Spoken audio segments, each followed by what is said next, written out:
Première maladie chronique chez l'enfant, l'asthme est une maladie en réelle augmentation. En une vingtaine d'années, le nombre d'asthmatiques a augmenté de plus de 40% chez les adolescents. En cause, un environnement toujours plus toxique. À l'occasion de la Journée mondiale de l'asthme, médecins et spécialistes se mobilisent pour sensibiliser le grand public, comme ici au centre hospitalier de Melun.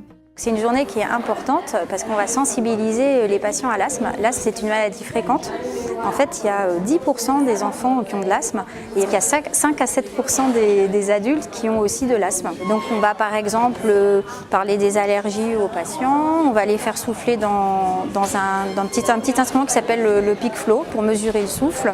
On va parler des polluants, on va parler de la nutrition, des facteurs déclenchants allergiques. Je vais vous poser des petites questions. Sur la qualité de l'air intérieur, en fait. Pollution extérieure et intérieure, exposition aux allergènes et évolution de l'alimentation, autant de facteurs propres aux sociétés industrialisées qui provoquent une explosion de l'asthme dans ces pays. En France, 4 millions de personnes sont asthmatiques. Pour autant, la maladie reste encore sous-diagnostiquée. Il y a certains patients effectivement qui sont en obstruction et qui ne sentent pas forcément la symptomatologie. Et on peut entrer dans cette maladie par exemple en toussant à l'effort, en ayant le souffle court. Des parents qui disent que par exemple quand leur enfant pleure ou crie ou rit beaucoup, il va beaucoup tousser.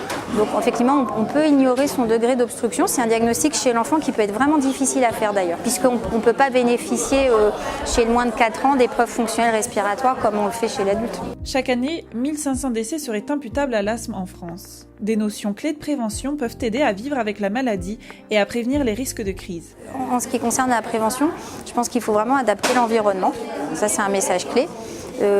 Quand on a un patient asthmatique, c'est important que le patient sache ce qui déclenche ces crises.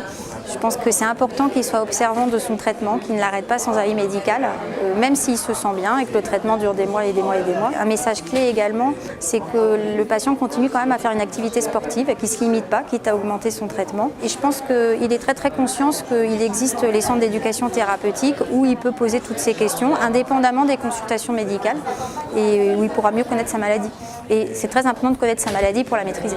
En résumé, en France, 4 millions de personnes sont asthmatiques. Il s'agit de la première maladie chronique chez l'enfant. Adapter son environnement, c'est déjà la moitié du traitement. Pour plus d'informations, les équipes d'Avenir Santé Mutuelle sont à votre écoute au numéro vert gratuit 0800 501 918.